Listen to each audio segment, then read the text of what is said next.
Good morning, BBIG fam.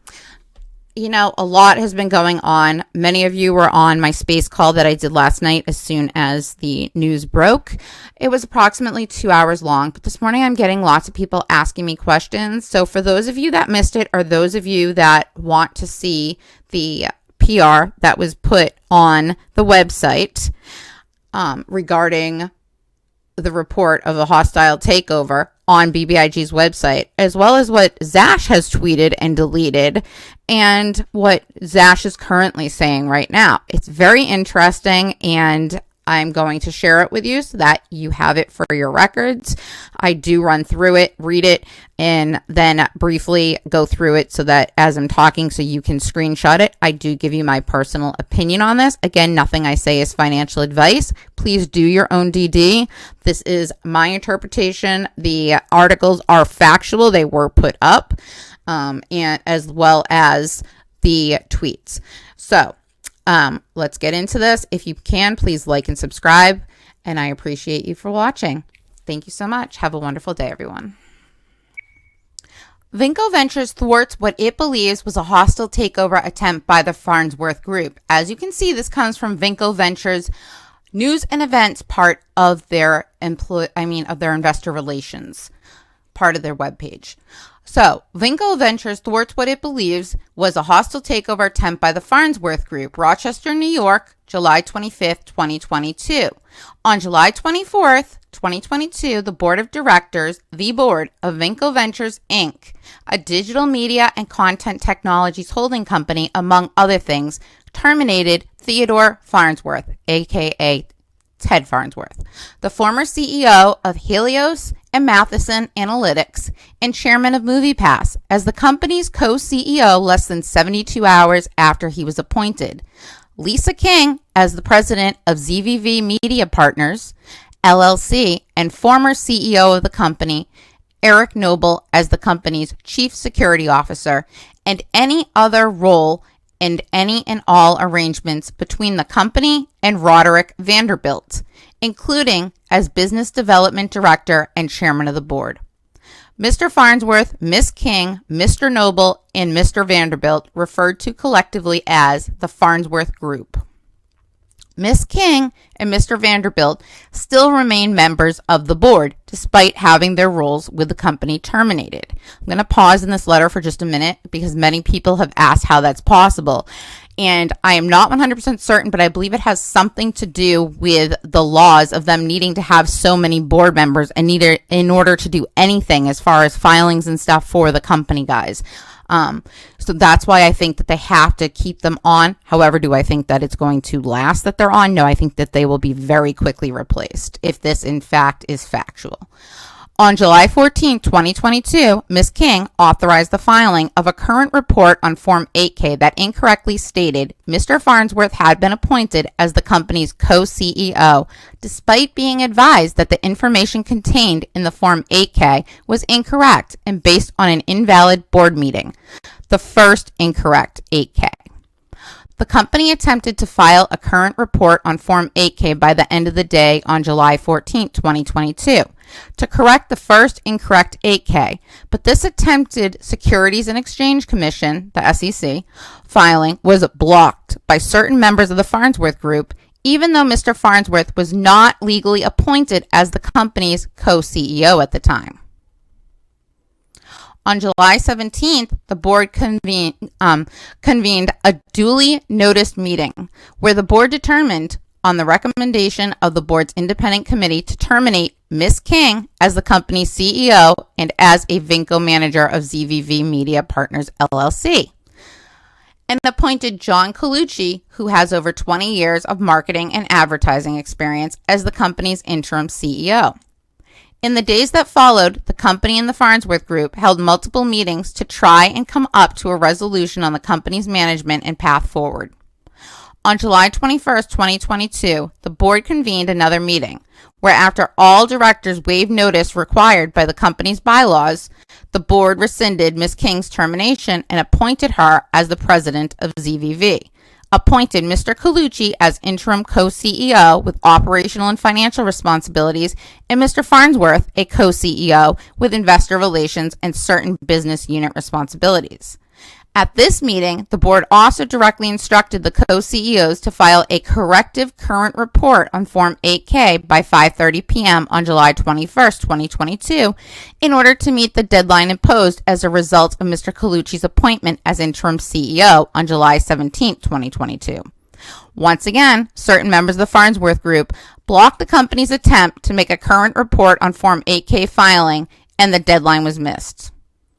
On July 22, 2022, without informing anyone at the company or the board, the company believes that certain members, Farnsworth Group, authorized the filing of a current report on Form 8K signed by Mr. Farnsworth that once again materially misrepresented the facts and chain of events, the second incorrect Form 8K.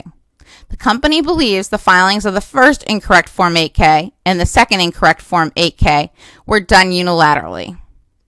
On July 24, 2022, the board of directors held another duly noticed meeting where the board, among other things, 1. Terminated each member of the Farnsworth Group effective immediately, removed Roderick Vanderbilt as the chairman of the board is number 2, and 3. Ratified and confirmed the board's July 17, 2022 appointment of John Colucci as interim CEO. The company's SEC codes and SEC filings by the company have been blocked by the Farnsworth Group. So the company anticipates filing a Form 8K when those issues have been finally resolved. So guys, a big question in the space call last night was, why hasn't there been a filing, like an 8K filing? Because there should be. And I think that this answers it clearly, because the company's codes to make the filing have been blocked by the Farnsworth Group. So that's why there's no 8K. On July 22nd, the company was potentially due to the action or inaction of certain members of the Farnsworth Group, required to make the $33 million cash payment under the company's previously disclosed senior secured promissory note dated as of July 22nd, 2021, the secured note payment. After the secured note payment was made, the company had approximately $20 million of cash and cash equivalents at its disposal. We also have $80 million of cash that is subject to certain conditions pursuant to a deposit account control agreement, meaning this cash is not readily available for company use. The company is currently in the process of implementing a cost reduction plan. John Colucci, a member of the board of directors of the company, who at the request of independent directors agreed to step in as interim CEO, stated, "I was willing to step in as the company enters into a new phase to stabilize the company and implement immediate cost-saving plans and aggressively pursue revenue-generating programs with strategic partners." The company believes it thwarted a hostile takeover attempt for no consideration by the Farnsworth Group, and we are in the process of stabilizing the company to move forward and continue to achieve its goals that are in the best interest of the shareholders. And then it goes on to say about Vinco Ventures, and these are forward-looking statements. So, guys, this has now been removed from the company's website under the news and events, which is why I wanted to make a recording and put it on YouTube so that you guys can access it and see it. I guess I don't know where we stand right now. So many things seem so fishy. Who puts this up, then takes it down? There is no SEC filings. It mentions in here the reason for that. So perhaps there is, a true reason why they can't file it. Or perhaps there's, in the space call last night, people were even saying maybe the website got hacked. Guys, we don't know at this point. We need more information, in my honest opinion. However, there was also a tweet this morning on Twitter that I'm going to show you by Zash. So something fishy is going on here. Guys, there was, interestingly enough, another tweet that was removed by Zash. And I have that here thanks to Guerrilla Trading, who screenshotted it. He writes, "Why did you post this, then take it down 10 minutes later? Just get the job done. Merger, valuation, removal of all in violation of company bylaws, and a takeover. If that's what is going to happen, certainly a lot of clues pointing to a takeover right now." Now, guys, you can see Zash Global tweeted this, which it's not on their website anymore. I am going to go and show you what's on in just a minute and close it with that. But thwart hostile takeover. How can we be hostile when we raised all the cash and supplied the assets? Lemotive, AdRiser, etc. Guys, I'm going to be very honest. My opinion of this is whatever's going on seems to be an internal battle that is becoming extremely unprofessional. You don't put up press releases and investor relation news on your website if these things are not factual, which we don't know right now if they're factual or not. And you certainly don't create a battle tweeting back and forth with each other. Are we 5 years old? This is concerning within itself. But let's look at what Zash puts up, because it's even more shocking what they have on their website right now. And then I'll give you my opinion. Okay, guys, so if you look at Zash's website, they say, the July 22nd, 2022 8K still stands. Nothing has changed. The recent statement by Vinco Ventures was not authorized on Globe Newswire. Which is very interesting, guys. I mean, this leads me to believe that something crazy is definitely happening within this company, and I don't know what it is. As an investor, we need to think about, personally, whether it's worth holding at this point. I've made up my mind, and because the share price is already so low at $1 and currently at time of recording, probably like 80 something cents. Let me see exactly. At time of recording, we stand at 86 cents. It's down 14%. Guys, in my opinion, I'm just holding at this point because there's not that much further down to go, but there's a lot of room to the upside. And just because, let's say, all of this is true and that there was a takeover and all these people are not currently employed, it may actually be better for this company because clearly the communication was lacking. And clearly there's some ulterior motive that we don't know about. And most importantly, if somebody's going to try to do a hostile takeover and put all this energy in, they realize that there is value in this company. And I believe, like I've stated all along, that AdRiser is the bread and butter.